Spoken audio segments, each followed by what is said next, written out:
हो। इस मंदिर की स्थापना से धर्म की शक्ति बढ़ेगी और अधर्म दुर्बल होगा।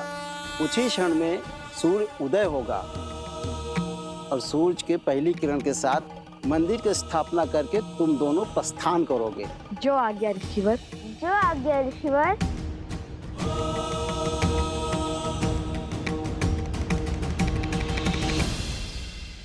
माता,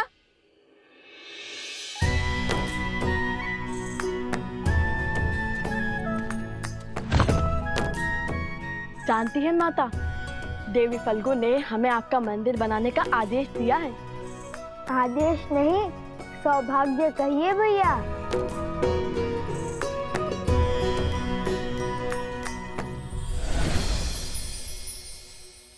देखिए माता, महाराज जनक का तुनीर उन्होंने उपहार में दिया है हमें।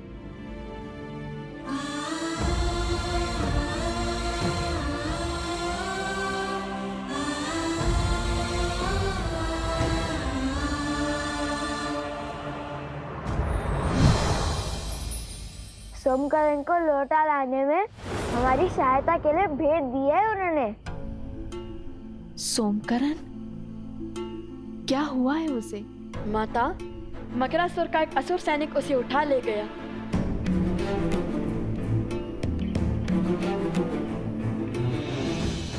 उसकी सहायता करना हमारा दायित्व है। चलो उसकी मदद करते हैं। उसकी कोई आवश्यकता नहीं है। मेरा मतलब है कि ऋषि असुर ने पहले मंदिर बनाने और फिर भोर की पहली किरण के साथ सोमकरण को खोजने का आदेश दिया है, जिससे धर्म की शक्ति बढ़ेगी और अधर्म दुर्बल होगा। उचित कहा ना ऋषिवर?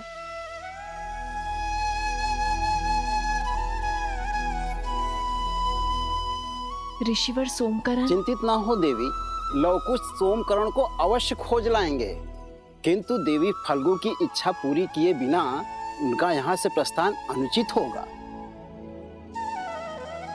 जैसी देवी फल्गु की इच्छा। आप विश्वास रखिए माता, कल भोर तक आपका मंदिर भी बन जाएगा और हम सोमकरण को लाने के लिए निकल चुके होंगे। कुछ नहीं होने देंगे हम सोमकरण को। वही तो है जो मेरी हर कथा पर 100% विश्वास करता है। ना कोई प्रश्न पूछता है और ना कोई उत्तर चाहता है। अपने परम मित्र को प्राण देकर भी बचाऊंगा मैं। अब मंदिर निर्माण करते हैं, तो ये कथा भी तो सोमकरण को सुनानी होगी ना।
ऋषिवर, हमने वनदेवी का तो आभार प्रकट कर दिया है। अब बारी उनके पुत्रों को धन्यवाद देने की है। हम सब उनके आभारी हैं ऋषिवर।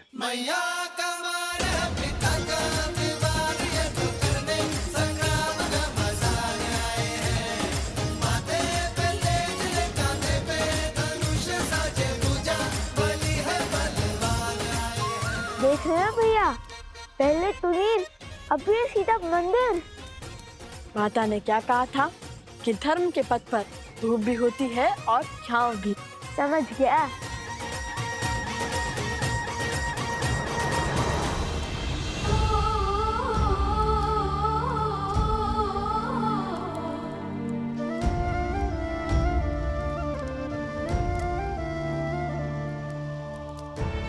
जितनी अधूरी ये सीता आपके बिना है, उतना ही अधूरा ये मंदिर आपके बिना है श्री राम।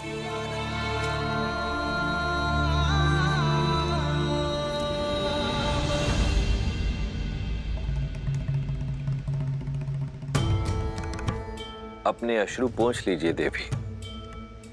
जब किसी महापुरुष या महान आत्मा के हृदय में कोई इच्छा जागृत होती है तो न केवल उसके अपने सत्कर्म अपितु उसके अपनों के सत्कर्म भी मिलकर उस इच्छा को पूर्ण करने में एकजुट हो जाते हैं। अर्थात देवी सीता की इच्छा पूरी होगी? क्यों नहीं देवी। आने वाले समय में फाल्गु नदी एक तीर्थ स्थल के रूप में पहचानी जाएगी, जहां श्रद्धालु संसार भर से आएंगे और कुछ ही वर्षों पश्चात वन देवी के इस मंदिर में श्री राम की एक मूर्ति स्थापित होगी और फाल्गु में जिस स्थान पर देवी सीता ने तप किया था वो सीता कुंड के नाम से विख्यात होगा। यहां आने से पापियों के पाप धुल जाएंगे और वो पवित्र होकर वैसे ही चमकेंगे जैसे तप करके देवी सीता ने फाल्गु को चमका दिया। किंतु लवकुश का क्या? अभी तो एक विपदा से बाहर निकले थे, फिर दूसरी की ओर चल पड़े हैं। देवी, मैंने आपसे पहले भी निवेदन किया था कि ऐसी परिस्थितियों में हमें धैर्य रखना चाहिए। रही बात सिया राम के पुत्रों की रक्षा की, तो उनकी रक्षा हेतु पहले स्वयं राजा जनक पधारे थे। अब देखते हैं कि ये कथा कौन सा नया मोड़ लेती है।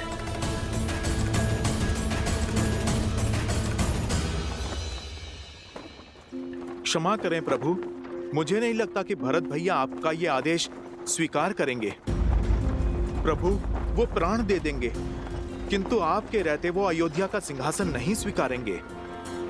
भरत को मानना होगा हनुमान, क्योंकि ये उसके बड़े भाई का आग्रह है, अयोध्या के महाराज का संदेश है। भरत अयोध्या के साथ प्रतिबद्ध होगा, मैं स्वयं उसका राज्याभिषेक करूंगा।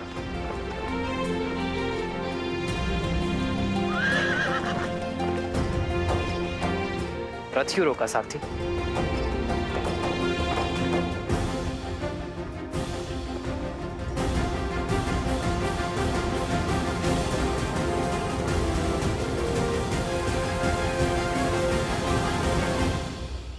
निश्चिंत होकर जाइए माता, और हमारे लिए चिंतित न हो।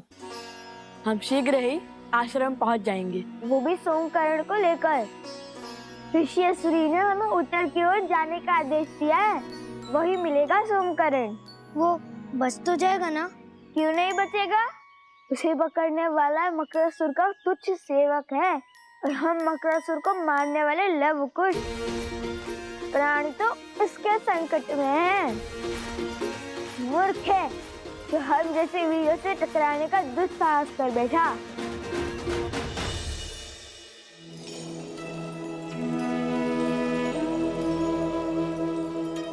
अपना ख्याल रखना। जी माता।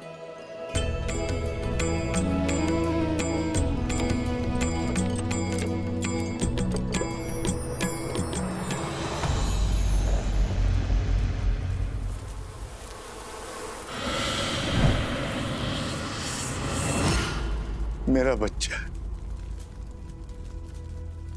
चंद्रबाबू,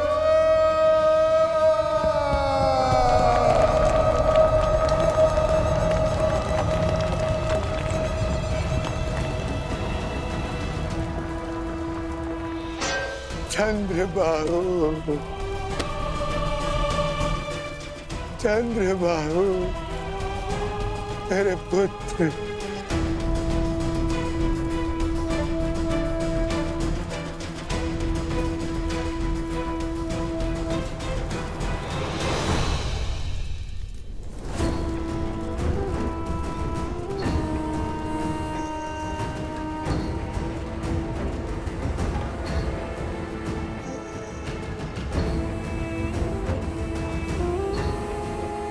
बहुत प्रसन्न होगी ना तुम?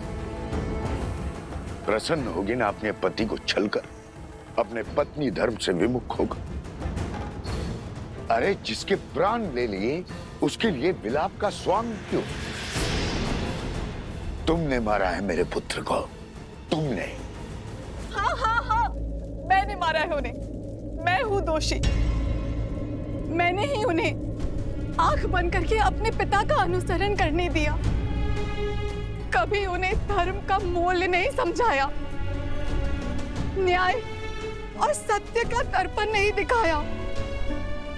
हाँ, मैंने मारा है उन्हें। बस, जिस अधर्म की तुम दुहाई दे रही हो, देखती जाओ कैसे मेरे पुत्र की बलि धर्म और अधर्म के इस युद्ध में राक्षसों की ओर से अंतिम बलिदान होगी। मूर्ख मत बनिए, अपमान नहीं कर रही हूँ, आपको सत्य बता रही हूँ। आप चाहे कुछ भी कर लें, आपका पुत्र वापस लौट के नहीं आने वाला और उनकी आत्मा को आपके झूठे धर्म की हार, धर्म की जीत से कोई अंतर नहीं पड़ता।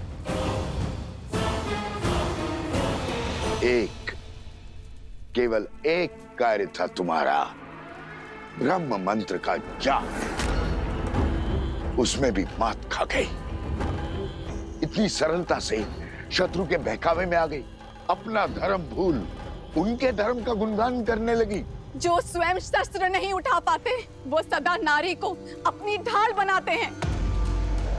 लोग अपवाद और शंका से नारी का चरित्र मलिन करते हैं। आज मैं पद्मा अपने संचित सभी पुण्यों के बदले आपको श्राप देती हूँ कि जिस नारी को आप खिलौना समझते हैं, वही आपका अंत करेगी।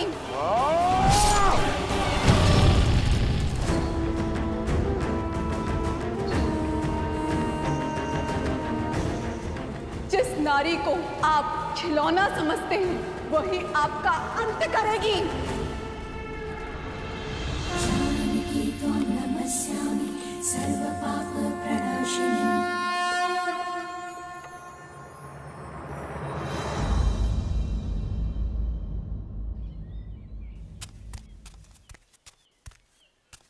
कुश कुश, हाँ, चाल में शीघ्रता लाओ कुश, हमारे पास इतना भी समय नहीं है। भैया वो देखिए आम। काम के बारे में सोचो कुछ, काम के बारे में सोचो। सोम किस अवस्था में होगा, भूखा होगा, उसे पीड़ा में छोड़ हम भोजन कैसे कर सकते हैं? चलो चलो।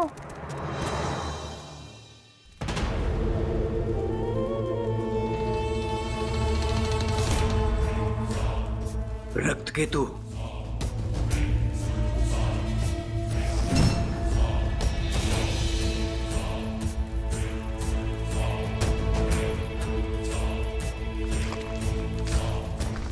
मत मारो मुझे, छोड़ दो।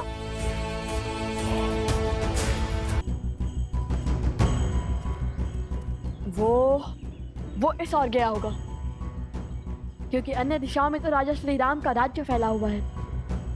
वो उसी ओर गया होगा। होगा नहीं भैया, होंगे। असुर भेड़ियों की भांति होते हैं, झुंड में घूमते हैं। फल में तो था ही, आपके साथ रहकर बुद्धि में भी निपुण हो गया हूँ मैं। तब तो वो किसी ऐसे राज्य में गए होंगे जहाँ अधर्म का वर्चस्व हो। तो उस राज्य के राजा को हमें हराना होगा भैया। जब उस राज्य का अंत करेंगे, तब उस राज्य पर हमारा अधिकार हो जाएगा ना भैया। किंतु हम तो ऋषि पुत्र हैं, राजकुमार नहीं, तो हम इस राज्य का क्या करेंगे? हम वो राज्य श्री राम के चरणों में अर्पित कर देंगे। चलो शीघ्र चलते हैं। ये तो अति उत्तम विचार है भैया, किंतु अब तक तो कोई संकेत नहीं मिला। भैया, ये तो सोमकरण का कुंडल है।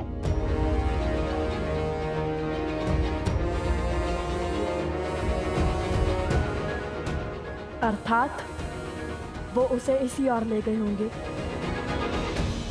सचेत रहो। भैया, श्री राम के चरणों में राज्य रखने से पहले ही हमें संकेत मिल गया। चलो अब हम केवल श्री राम की बातें ही करेंगे।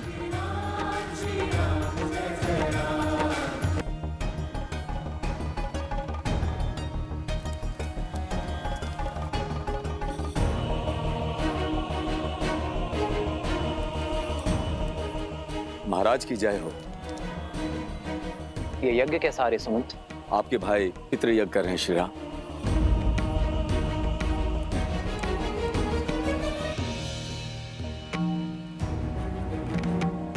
अकस्मात ये पितृयज्ञ क्यों?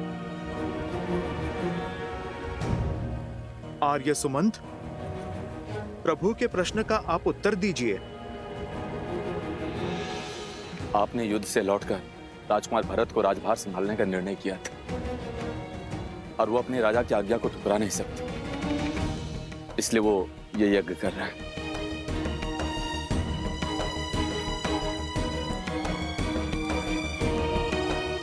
पितृ यज्ञ से प्रभु का राजकाज छोड़ने का क्या अर्थ है?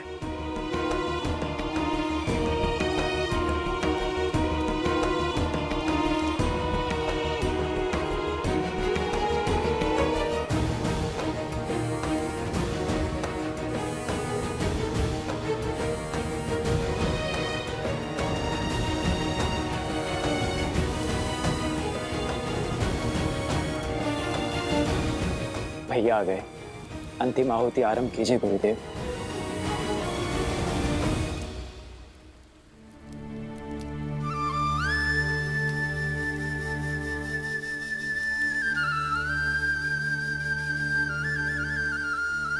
भरत के इस निर्णय का मुझसे क्या संबंध? जानता हूं मैं।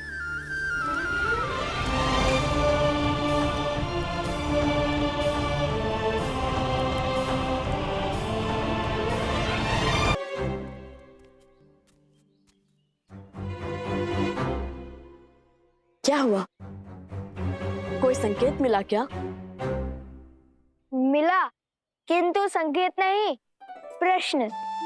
यदि ये युद्ध जीते तो राज्य श्री राम के चरणों में रख देंगे, है ना?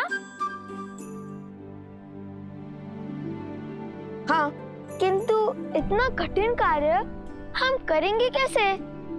राज्य में बसे घर, वन, उपवन, नदियाँ, गौशालाएं सब उठाकर कैसे धरेंगे श्री राम के आगे? चलिए, मान लीजिए हमने हनुमान जी की बातें राज्य को अपने कंधों पर उठा भी लिया, तो भी लेकर कैसे जाएंगे? और मान लो जैसे तैसे ले ही गए, तो क्या इस राज्य को अयोध्या के ऊपर ही रख देंगे क्या? ये प्रश्न भी श्री राम के लिए बचा के रखूं। हाँ, यही उचित रहेगा। कह देंगे कि हम तो प्रण से बंधे हैं, हम तो राज्य ले आए। अब आप बताइए, आपके चरणों को राज्य पे रखे या राज्य को आपके चरणों पे रखे? तुम क्या सच में इतने मूर्ख हो? नहीं, पर भूख से ध्यान भटकाने के लिए बात ही बना ली।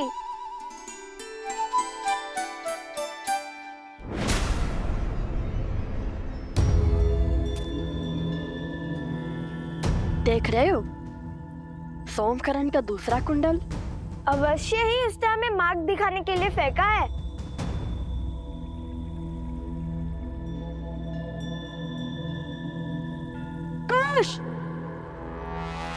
भैया, तुमसे भूल हुई है, मैं तो केवल एक ऋषि कुमार हूँ। भयभीत क्यों होते हो? ना मैं तुम्हें मारूंगा ना खाऊंगा। तुम मनुष्य को खाते हो? एक बार मेरी ओर देखो तो सही, जान जाओगे कि मैं क्या क्या खाता हूँ और क्या क्या करता हूँ।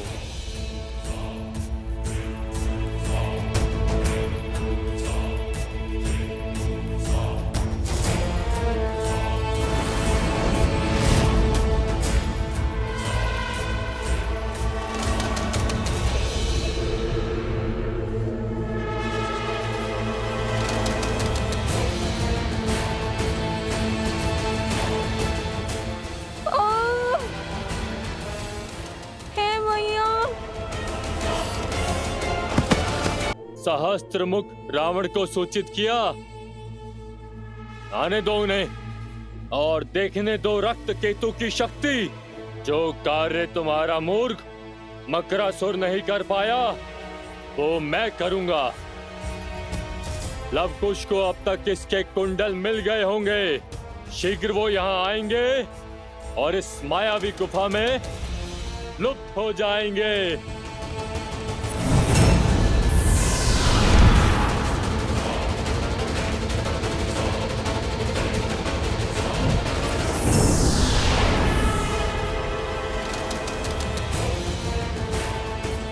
इस गुफा में प्रवेश अपनी इच्छा से होता है, किंतु निकास मेरी इच्छा से।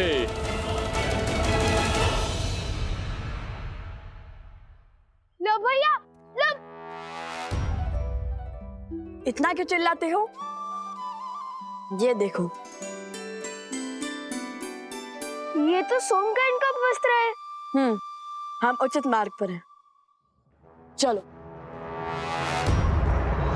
ओम पूर्णमस्य पूर्णमादाय पूर्णमेवावशिष्यते।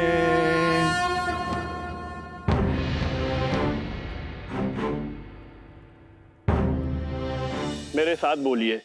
आदरणीय पूर्वजों, आदरणीय पूर्वजों, पंचद्रव्य की ये अंतिम आहुति स्वीकार कीजिए। पंचद्रव्य की अंतिम आहुति स्वीकार करें।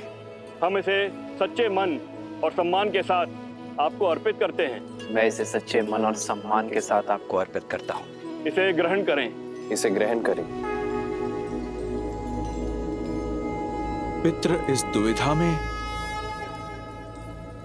कैसे सहायक होंगे?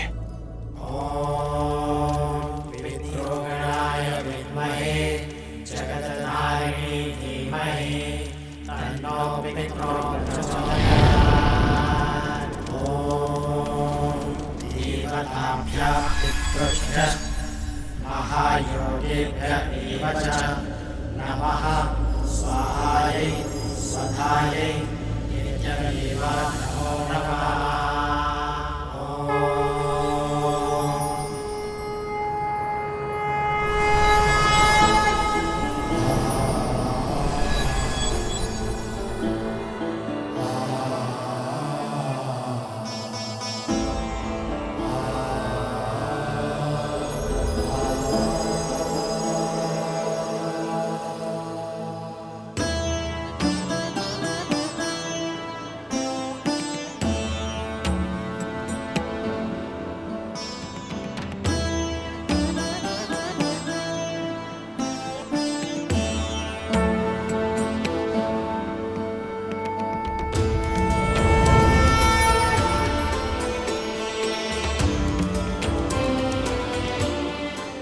महाराज दशरथ, महाराज अज, महाराज दिलीप, महाराज रघु और सभी इक्ष्वाकु पूर्वजों, अपने वंशजों की प्रार्थना सुनने के लिए धन्यवाद।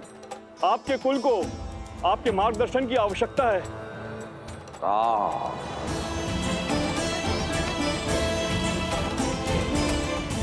मेरे पुत्र,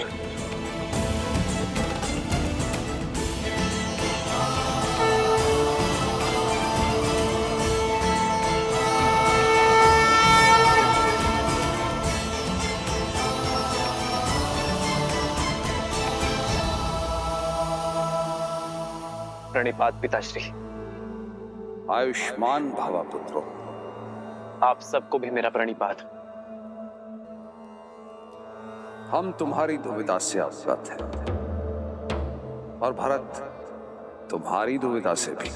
जो हाल मैं सोच रहा हूं पिताजी, उसकी पुष्टि कीजिए, आप परामर्श दीजिए। इसमें कोई संदेह नहीं कि भरत शासन संभालने के योग्य है और भरत के शासन में अयोध्या एक श्रेष्ठ राज्य बन सकता है।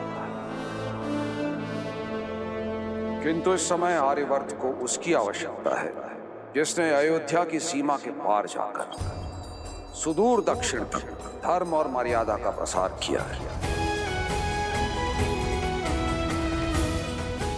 जिसने वानर जाति को प्रशिक्षित कर इस योग्य बनाया कि वो अधर्मी असुरों को पराजित कर सके।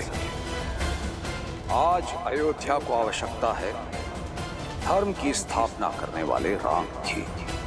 राज्य को प्रगति देना और अपने पूर्वजों को गति देना तुम्हारा कर्तव्य है राम। यदि राम और उसके पुत्र अयोध्या के सिंहासन पर नहीं बैठेंगे तो रघुकुल का सम्मान और हमारा मान तुम्हें हो जाएगा। श्री राम श्री राम श्री राम। हम तुम्हारे सभी पूर्वज गति नहीं पा पाएंगे पुत्र राम। हमने तो तुम्हें उचित मार्ग दिखा दिया, अब उस पर चलना ना चलना तुम्हारा चयन है। मंगल भवन मंगल हारी, द्रवहु सुदर्शन आयुष्मान भव पुत्रो। धर्म की जय हो, सूर्य वंश की जय हो।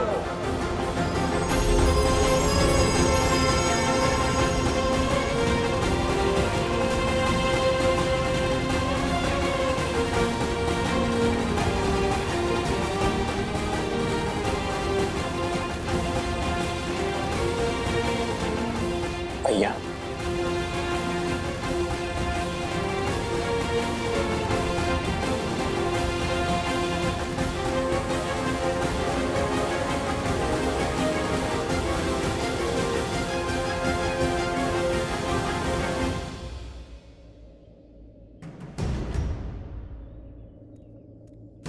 यहाँ तक तो ले आया सोम, फिर आगे क्या फेंका होगा?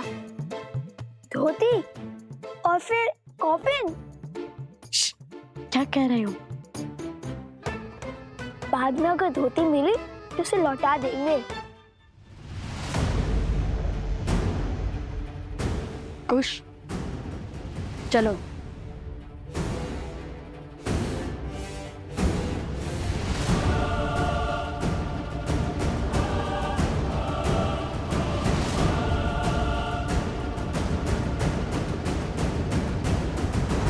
जानता हूं कि तुम परिस्थितियों के पाश में उलझे हुए हो राम, किंतु मनुष्य को अनगिनत कर्तव्यों में से सदा सबसे पहले सबसे महत्वपूर्ण कर्तव्य को प्राथमिकता देनी चाहिए।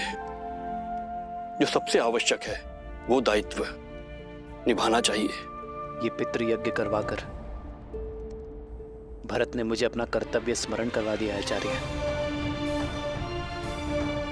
मनुष्य का हर कर्तव्य पुत्र शब्द में छुपा है। जो पुत्र अपने पूर्वजों को पू नाम के भयावह नरक से ना उभारे, उस पुत्र का जीवन अधूरा है। और उसी अधूरे जीवन को पूर्ण करने के लिए आपका दूसरा विवाह आवश्यक है।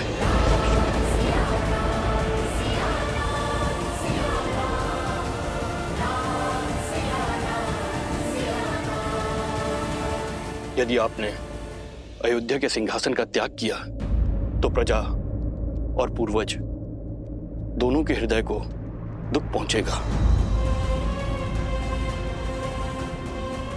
मेरे कथन पर विचार करना राम।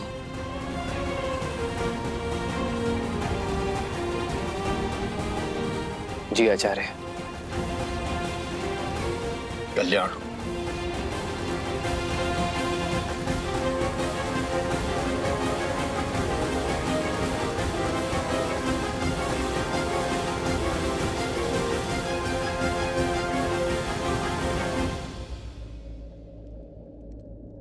प्रभु, संसार को उभारने वाले प्रभु श्री राम आज स्वयं किस धर्म संकट में फंस गए हैं?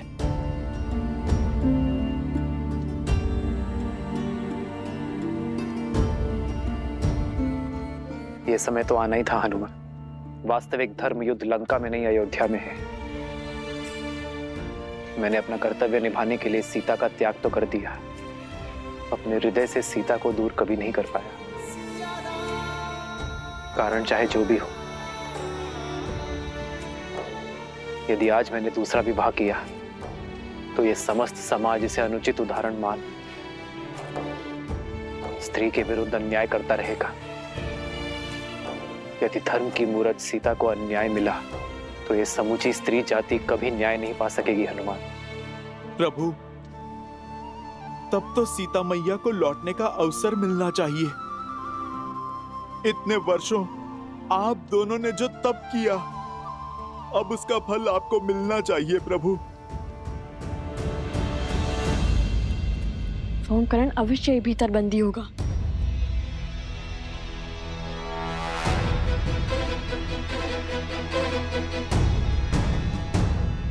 प्रभु,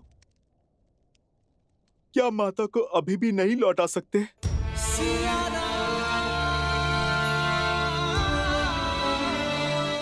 अभी भी असुर और असुरी सोच जीवित है हनुमान। अधर्म को जड़ से निकालने में अब भी समय है। हमारी छोटी सी भूल लोक अपवाद की चिंगारी को भड़का सकती है।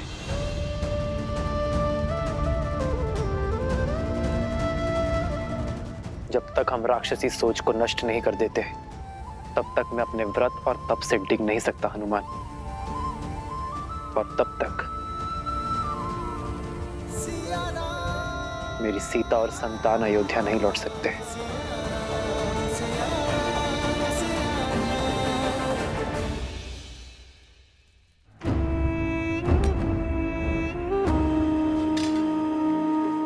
चाटुकारिता करके 4 पग भी आगे नहीं बढ़ पाओगे।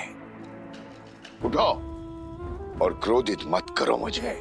सिंह समझकर बकरी उठा लाए हो मूर्ख। भूल तो हुई है, फिर सोचा ले आए ही हैं तो उन तक पहुंचने की सीढ़ी ही बना लेंगे। अद्भुत। अब तनिक मकरासुर की योजना स्मरण कराना मुझे। मौन क्यों हो? बोलो। सीता को बंदी बनाकर लव और कुश को अपने पास बुलाएंगे। यही तो समस्या है असुरों की। अहंकार में चूर होकर बुद्धि से ही मुख मोड़ लेते हैं, विवेक का उपयोग ही नहीं करते। बस, मैं कोई साधारण असुर नहीं हूं जो संसार से दूर नदी के तल में जीवन बिता रहा हूं। मैं रक्त केतु हूं जो आज उन बालकों का संहार करेगा, आपके भ्रम को तोड़ेगा। इस मायावी गुफा में एक बार प्रवेश किया तो निकल नहीं पाएंगे वो दोनों, और इस गुफा को बिना दिव्य अस्त्र के भेदना असंभव है। शत्रु पर वार करने से पहले उसकी पहचान जान लेना आवश्यक है रक्त केतु।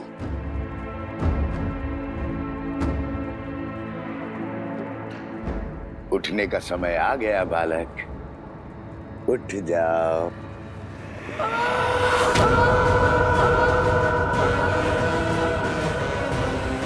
ये तो सोमकरण की ध्वनि है।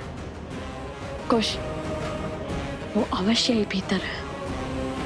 तो उस ओर जाकर देखो, और हाँ, केवल संकेत की भाषा में बात करना।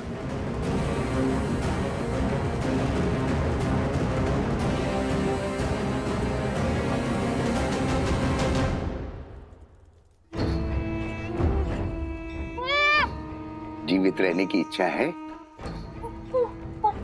तो सुनो, तुम्हारे वो 2 मित्र हैं, लव और कुश। तुम जानते हो वो दोनों कौन हैं? वो वन देवी के पुत्र। और ये वन देवी कौन है? लव कुश की माता। केवल लव कुश की माता नहीं, मूर्ख बालक, श्री राम की अर्धांगिनी, अयोध्या की महारानी है वो। सीता है वो, सीता।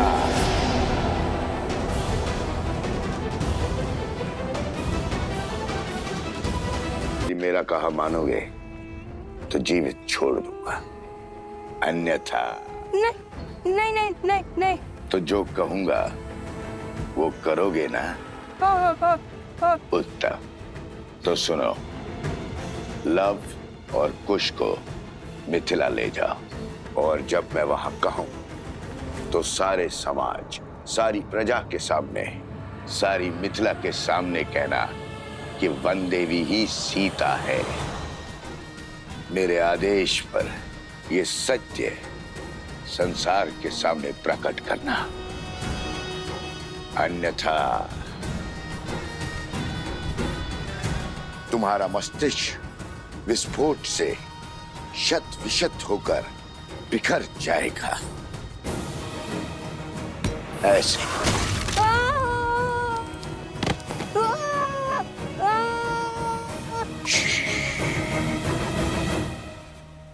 चिल्लाओ मत। सोमकर, जा, तुम मुक्त हुए। जैसा कहा वैसा ही करना। जाओ।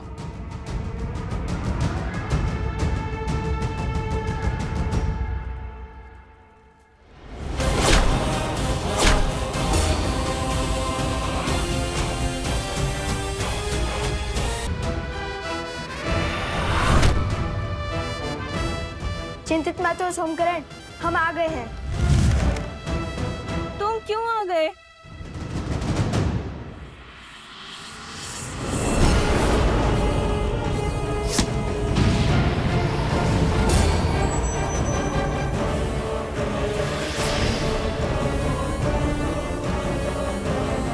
मेरी गुफा को भेज दिया, ये कैसे संभव है? जो धर्म के मार्ग पर चलते हैं, धर्म स्वयं उनकी सहायता करता है। तुम्हारे इस मायावी गुफा को भेजने के लिए महाराज जनक सहायता दे चुके हैं, और ये उनके दिव्य तुनीर से निकला हुआ दिव्यास्त्र है।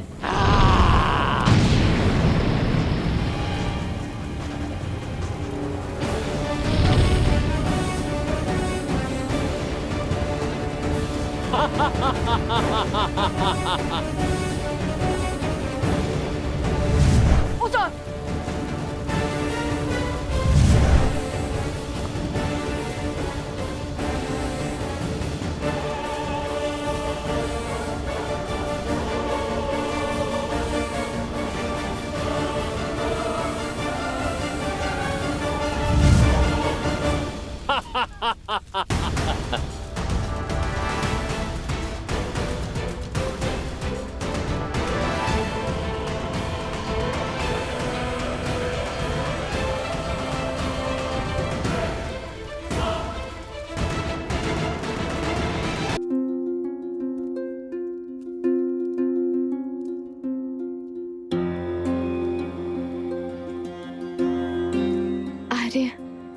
हमारे पुत्रों में संस्कार बिल्कुल वैसे आए हैं जैसे आप चाहते थे। रघुकुल के ये वंशज रघुकुल का पताका लहराने में सक्षम होंगे आर्य।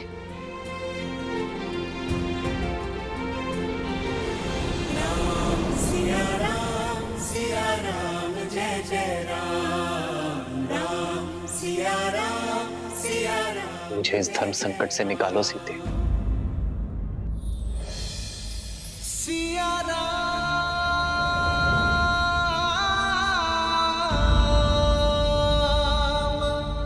प्रकृति सूर्य की प्रतीक्षा में वो एक किरण जो अपने प्रकाश से उन्हें जीवन देती है। सोए हुए मन में ऊर्जा भरती है। सीते, आप मेरे वही सूर्य हैं। जीवन यात्रा में मेरी जीवन साथी भले ही भिन्न है, किंतु अंतर्मन, उसकी प्रसन्नता, उसकी दुविधा, वो तो साझा ही।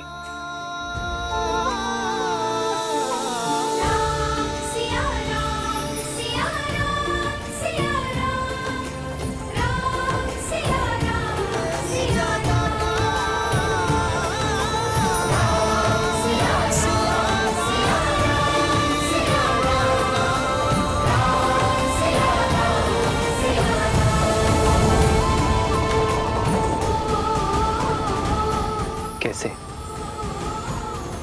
कैसे भूल गया मैं सीते कि अंतर हमारी देह में है, किंतु हमारा मन तो साथ ही है।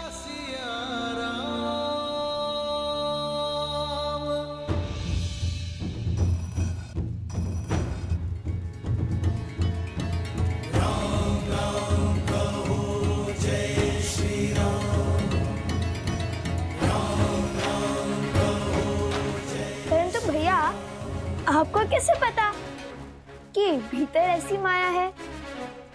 जब मार्ग में कोई रोकने वाला ना हो तो समझ जाना चाहिए कि कोई आपको वहीं लाना चाहता है। गुफा के प्रवेश द्वार पर न कोई सैनिक या फिर कोई सुरक्षा न देखकर मुझे कुछ अनिष्ट प्रतीत हुआ।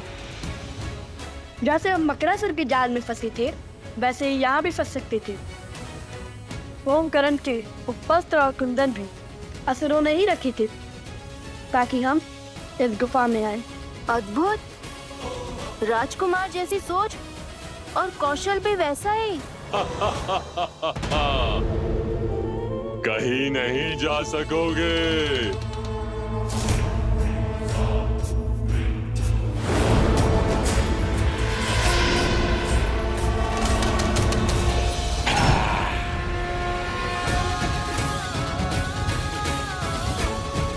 राम नाम के समक्ष कोई असुर शक्ति टिक नहीं सकती। दशरथ नंदन राजा राम।